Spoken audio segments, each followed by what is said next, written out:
pokok nama orang makuari ngadeketkeun diri ka Gusti Allah, perbaiki ibadah orang secara zahir jeung secara batin ke kanyahoana nama setelah orang maut. Kanyahoan pisan engke sabada kiamat. Mana nu mawa amal bagus jeung mana nu mawa amal goreng ke bakal kanyahoan. Mana nu bener-bener deuk urusan rakyat jeung mana nu bener-bener deuk dipuraya. Ke kanyahoana nama ketika disidang di Rabbul Jalil bari dipersilahkeun ngajembat di jembatan Shiratal Mustaqim. Terus para dai, para ulama, para ustad, tokoh-tokoh agama nyaritakeun tentang kiamat, hisab, jembatan. Terus dicarita-caritakeun. Kabelah dieuna nu korupsi ge nyaritakeun jembatan Shiratal Mustaqim. Nu maling di negara ge hati-hati saudara-saudara, nanti di akhirat ada jembatan Shiratal Mustaqim. Jangan korupsi ya. Padahal nyana. Tah kewa kos kitu tah bakal datang. Ya Allah, tama ongkos dokter. Hati-hati apa ya. Ini harus dijaga baik-baik, jangan merokok ya.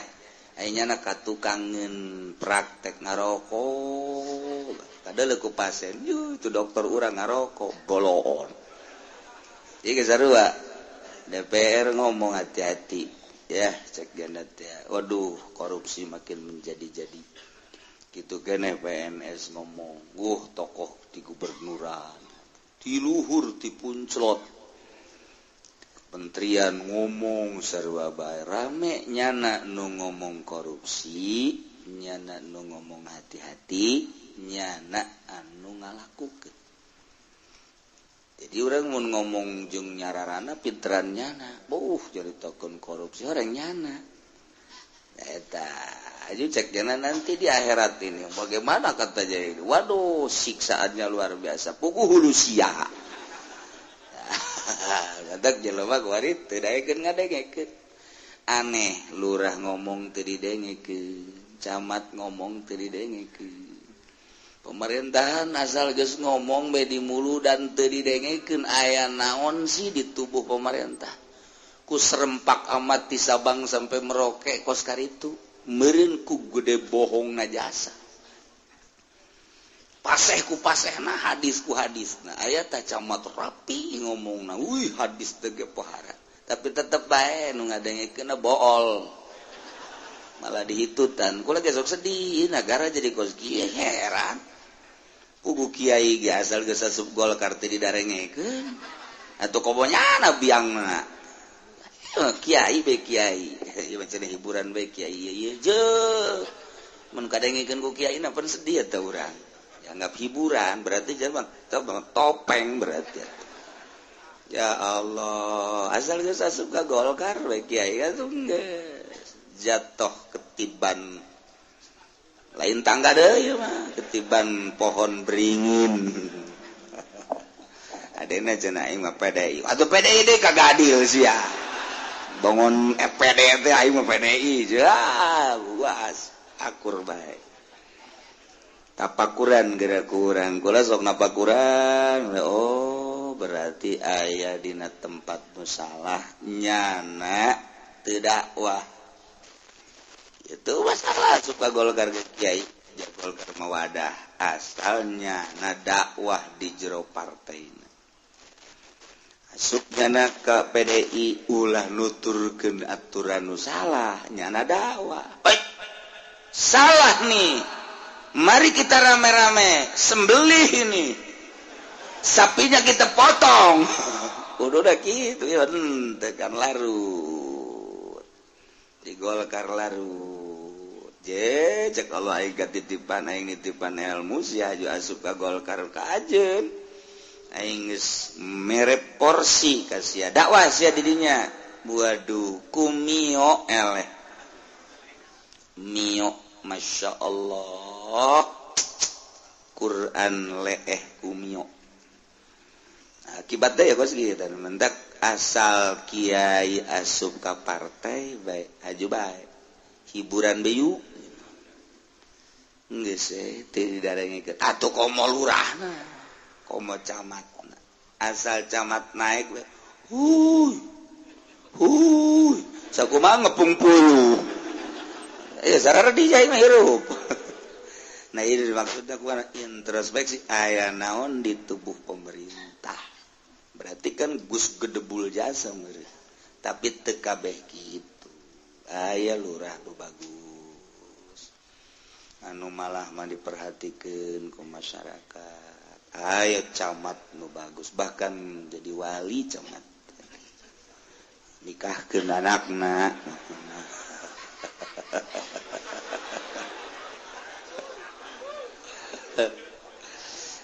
tuh gitu kaya di pemerintah ya berenang naik 100 hiji batawa 500 hiji ayalah nu bagus lah hiji bener-bener ada sieun ka Allah aya dengan tidak ada upaya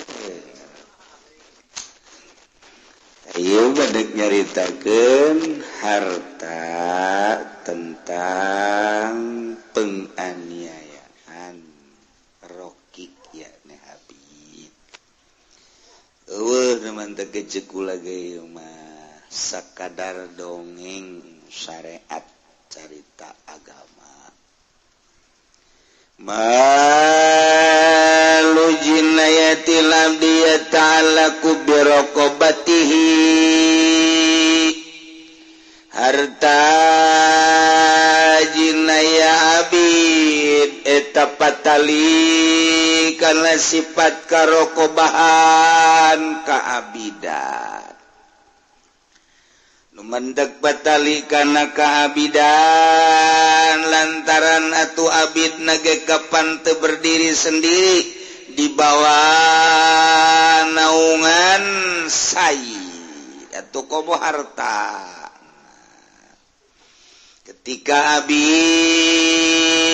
menganiaya batur Zaid milik Umar berarti ki Zaid abid ki Umar geus ki Umar ngaranna Sayyidna Gusti bosna geus ki Zaid budakna kuari Zaid menganiaya kan nyana diadili tetep kena hukum kisos tah eta harta abid termasuk abidna nu jadi harta pengrusakanana patali kana sifat karokobahanana jadi berarti atuh teu bisa kukumaha abid mah tergantung sayyidna maka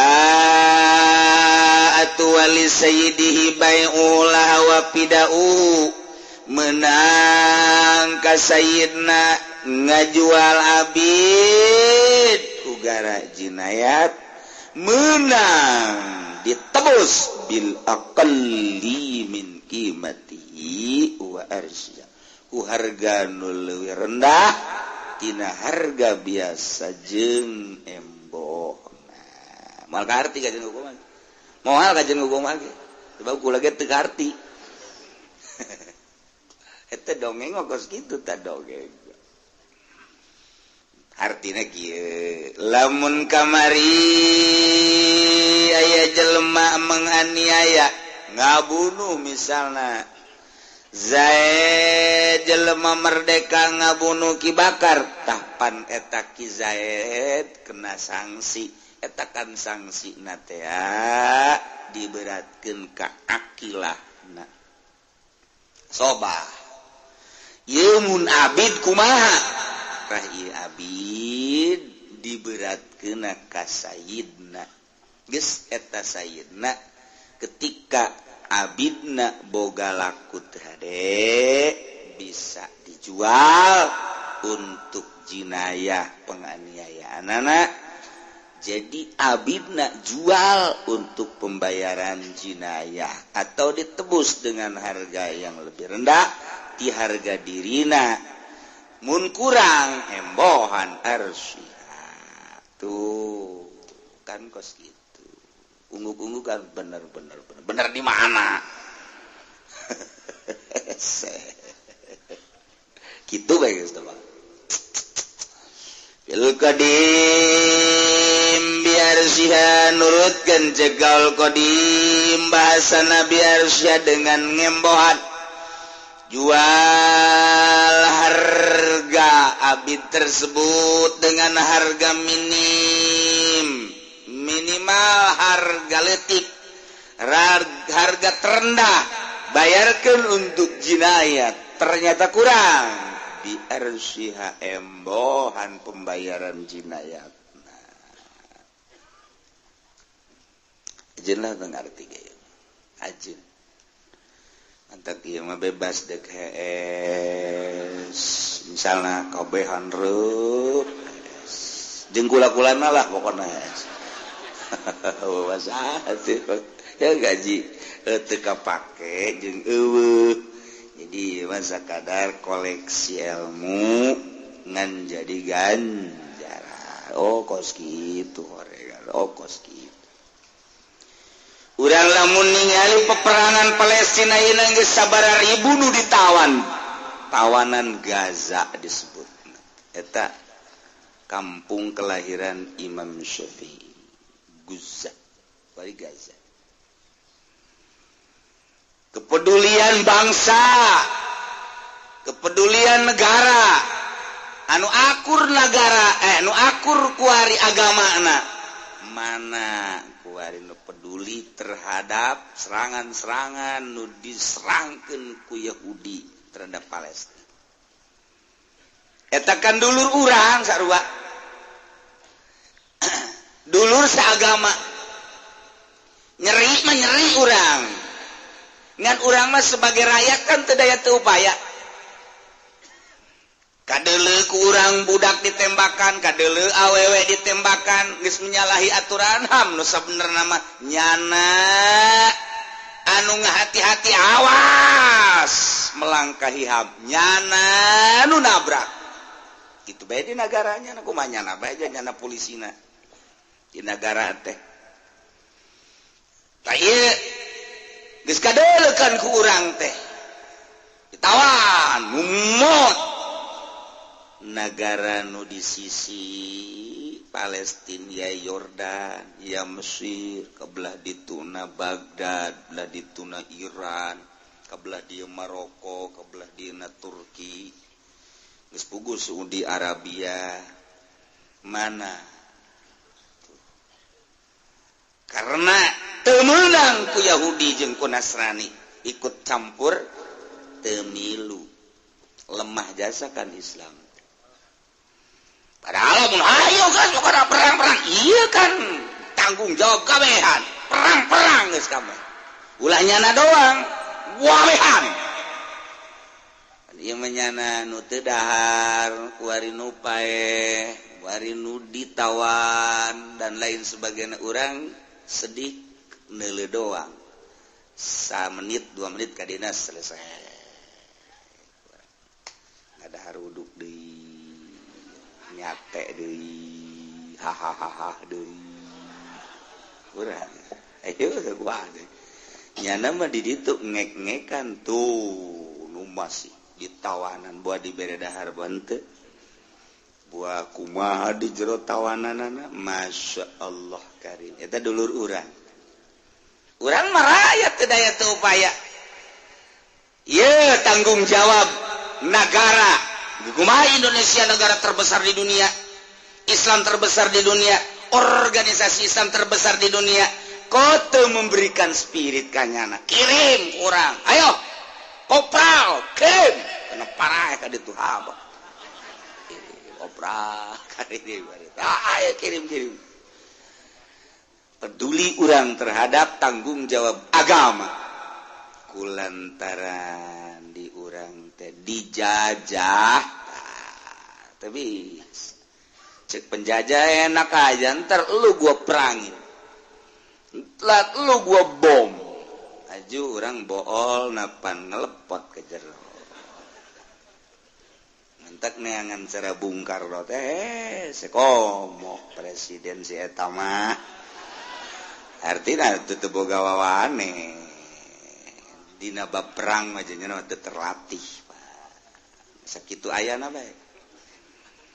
Atau ngaran-ngaran itu terlatih bakos kiai tuh, dilatih di pondok pesantren selama 20 tahun 15 tahun kan jadi kiai na tenang ngariung teu dibere berkat tuh kalem bae ngariung dihina kalem bae geus terlatih kiai waktu di pondok nama syakat puasa dan lain sebagainya kuari kamari mah di kiai-kiai kuari mah manghaji tuh biasa bae geus di mamang, geus di buya, geus di kiai tuh aku sepira julukan bos gitu ye lah itu biasa bae. Coba nu terlatih di pondok pesantren. Coba nu tadinya di universitas sejuk ku hari jadi kiai. Begitu diucapkan Bapak Kiai Haji Mufti yang terhormat. Dokter Andesnya dong. Tidak terlatih jadi kiai kos gitu temenang teka bawa santri mah malah walaupun jadi kiai teh di buya-buya isin buat cek Allah ngalain buya aing teh di mama mah buah aing teh penjahat cek Allah mah geus bodoh sia bae mata takur bae geus terlatih batak ke jauh perbedaan nu masantren jeung nu teu masantren jauh melung di mana-mana. Tuh kiai mah disuguhan gelas tok bola lede isin emang aing naon ieu gelas bola lede amat cau nu bola lede atuh hese ngadaharna mbrak-mbrakeun ku nyari di dinya tetep bae kiai mah paling ngadahar ge 5 cau ge genderuwo tah tetap kalem bae geus terlatih disuguhan teh disuguhan atuh kos kitu bae ngaranna geus terlatih coba nu teu terlatih di pondokna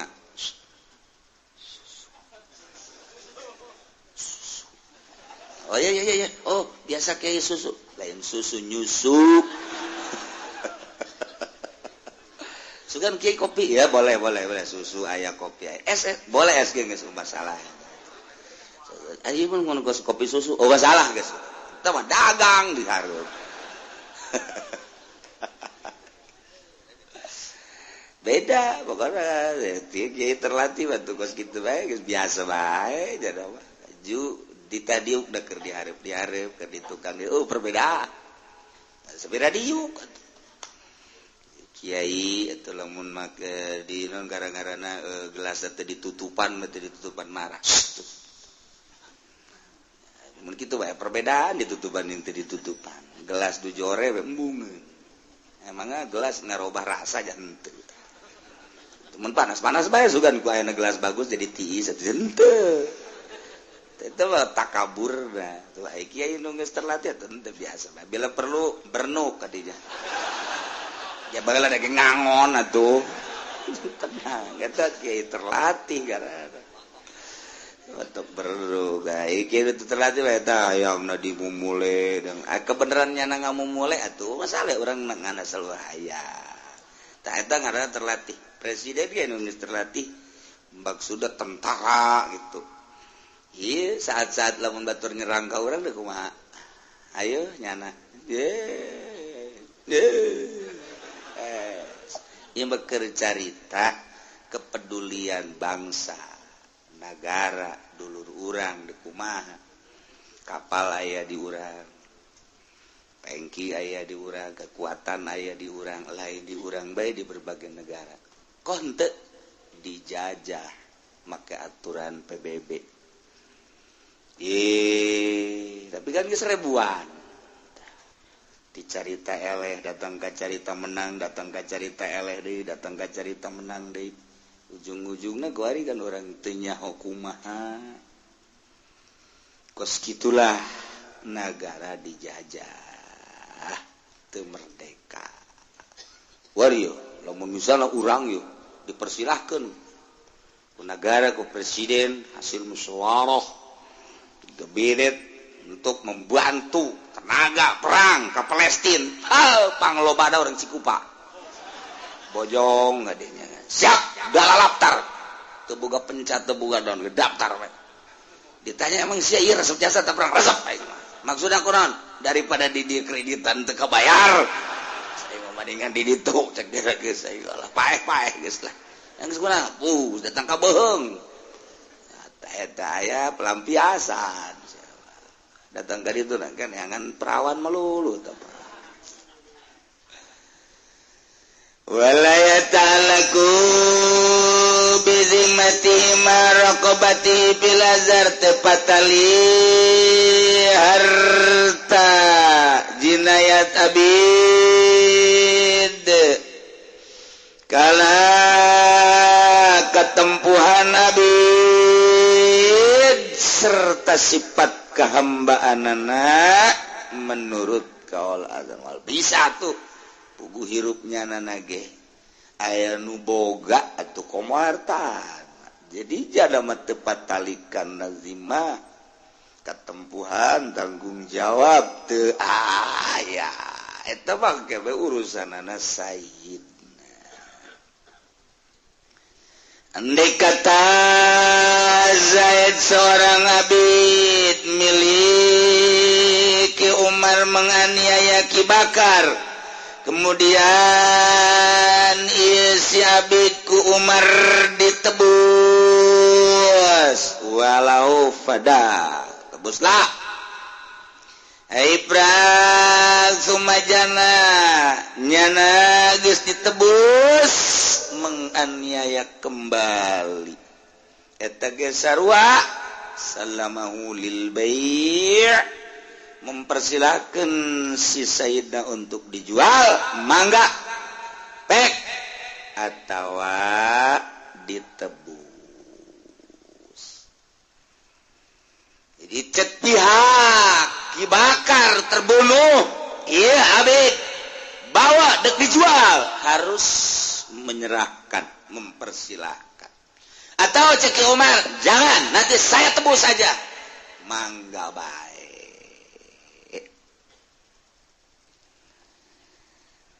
Walau jana sanian qoblal fidai lamun teama eta Ki Zaid seorang abid menganiaya Ki Bakar sameme ditebus geus menganiaya kembali ka batur Khalid. Wah jadi ieu cilaka ieu mah abid pembunuh berarti. Di urang lamun nyaritakeun kajahatan geus inggis jasa di urang ieu pembunuh karakter geus loba jasa pembunuh berdarah dingin atuh loba di urang kejahatan narkoba ambalaya kitu keneh termasuk pamalingan timimiti di negara pembobol pengkorupsi kemudian atuh maling nu kahandap geus mah hayam ieu domba segala hewan-hewan motor mobil ambalayah pemalingan di kumaha tanggung jawabna pemerintah terhadap kejahatan seperti eta nyangakeun sadaya-daya nyana nu boga strategina nyana nu boga kekuatan nyana nu nyaho kejahatan nu pohara nu paling vital perzinahan. Waduh, aya nama perzinahan. Geus saya ngomong. Mantep kadang-kadang masih turun azab bae. Urang kakarak ge sabaraha minggu mah teu hujan. Panas luar biasa. Sok rarempan. Bab nu nyieun bedu ka Allah na loba jasa. Tenarurut ke aturan Al-Quranul Karim.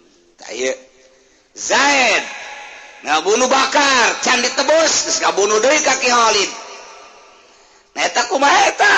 Walau janasanian mun jana menganiaya kedua kali qoblal pidai memeh ditebus ba'ang fihi jual ku sayyidina untuk 2 jinayat atawa kaki bakar kenek ngan jinayat tentang a'dha